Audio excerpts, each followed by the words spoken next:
Hello audience, welcome to the program State Affairs with Usama Khurshid. Audience, we will talk about today the quagmire of FATF in which Pakistan is lingering upon. Audience, we have witnessed a speculation that Pakistan is about to put on the grey list of Financial Action Task Force FATF. Let me tell you my audience that what is a FATF? FATF was formed in 1989 during the G7 summit to deal with the growing issues of money laundering. The task force at that time was charged with studying money laundering trends, monitoring legislative, financial and law enforcement activities taken at the national and international level, reporting on compliance and issuing recommendations and standards to combat money laundering. Audience, after 9/11, this watchdog extended its work parameters to terror financing and related funding of terrorist organizations. The FATF also works in close cooperation with a number of international and regional bodies involved in combating money laundering and terrorism financing.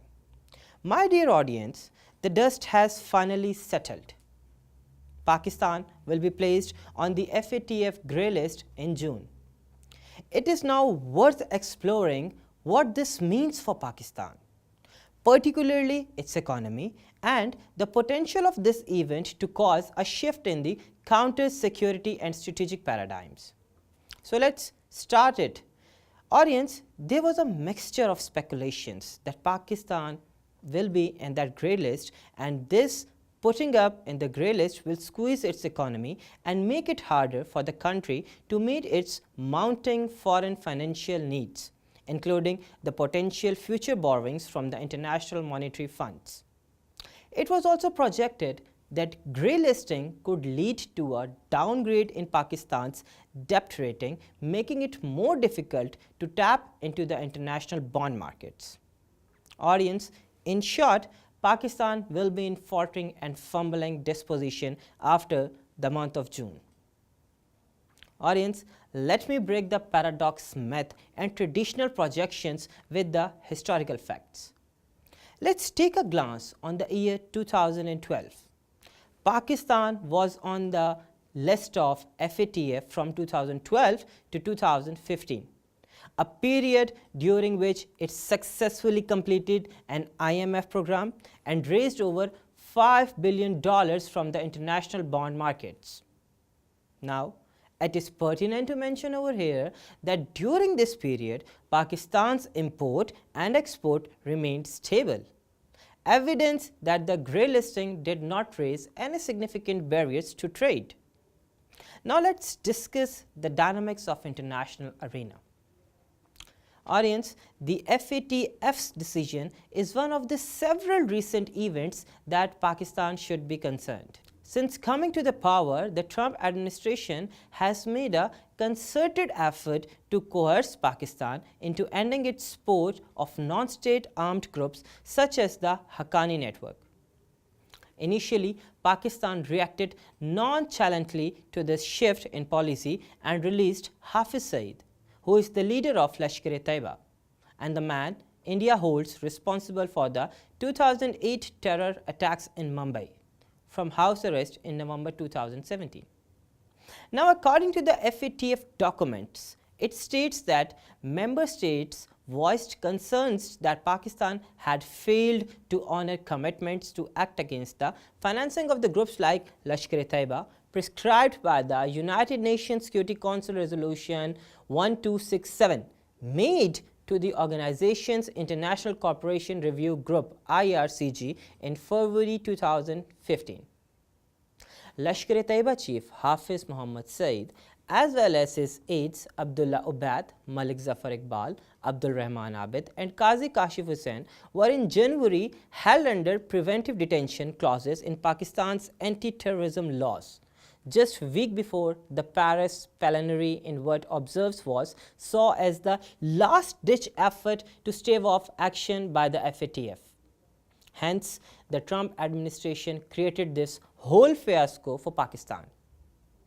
In response to that, Pakistan also mounted a last-ditch attempt to cement support from these traditional allies, including Saudi Arabia, China, and Turkey. To garner Saudi support, Pakistan agreed to send an additional 1,000 troops to Saudi Arabia, something it had refused to do in 2015. All of this proved to be too little too late, as only Turkey supported Pakistan at the FATF plenary. Audience, this is the time where I want to put the attention of the people who are sitting in the echelon of the state that it's the time to set the house in order. Please re-examine the relations with the traditionalist allies, China, Turkey, and Saudi Arabia, which during the initial phase of the meeting resisted that United States pressure to place Pakistan on the grey list should be condemned, but they withdrew their support during the final phase, allowing the motion to go through successful, while Beijing was not accepted to abandon Pakistan. Its decision hardly comes as a surprise. Audience, now China's this decision may be taken as a clear reflection of its cost-benefit analysis with Pakistan rather than seen as a result of diplomatic pressure from India or any other state for that matter. On contrary, on the other side, it was United States of America which is the traditional and the biggest economic ally of China. Here, I want to quote Hans Morgenthau. Hans Morgenthau said that when we speak of power, we mean men's control over the minds and action of other men. By political power, we refer to the mutual relations of the control among the holders of public authority and between the latter and the people at large.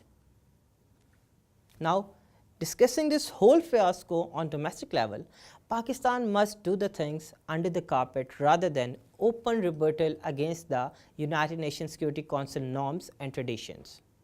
For instance, the strategy to mainstream the Lashkar-e-Taiba has not been abandoned. The Milli Muslim League MML, a political party associated with Hafiz Saeed, was launched last year. Now, the United States officials have also said that they have not seen any visible action by the Pakistanis against the Haqqani network and its facilitators. So, Pakistan has now entered into a phase where it has to not only submit an action plan against controlling terror fund at the body's next plenary in Paris in June, but also give a political undertaking that it would implement the steps. For doing that, Pakistan needs a robust team for the domestic and international arena. I am putting again the whole thing that it needs a robust team for the domestic and international arena.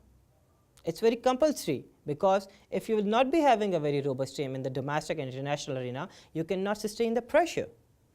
Now, the misery which Pakistan has faced from previous 5 years was that its foreign ministry was orphaned, as the ex-Prime Minister, Mr. Nawaz Sharif, was having the authority to himself. Now, it's time for Pakistan to chart out the strategy, where the competent foreign minister should foil the US bid and forged the strongest case to avoid the sanctions. The situation will be turned more perilous if the current government couldn't chart down the strategy to deal with this quagmire, because this government is completing this tenure after 2 months in May. On contrary, interim government couldn't be in a position to handle such delicate tasks on the international arena. The whole recommendations was concentrated for this FATF matter, but for longer term, Pakistan needs an international strong lobby and should not bank on the lousy and ineffective lobby who could not even sustain the traditional allies, which are China and the Gulf Cooperation Council, to stand by with Pakistan. We can saw that in the last moments of FATF, realpolitik came in play, but Pakistan must get ready to maneuver itself in such flagrant circumstances. I'd like to end the program with these 2 pertinent points. Number 1, there is a need of active, vibrant and proficient foreign minister. And number 2, the international lobbyist. If Pakistan will ace these 2 things, it won't be having such miseries again, and the history will revere Pakistan. That's it for today. Take a good care of yourself and your national affairs. Bye bye and fi amanillah.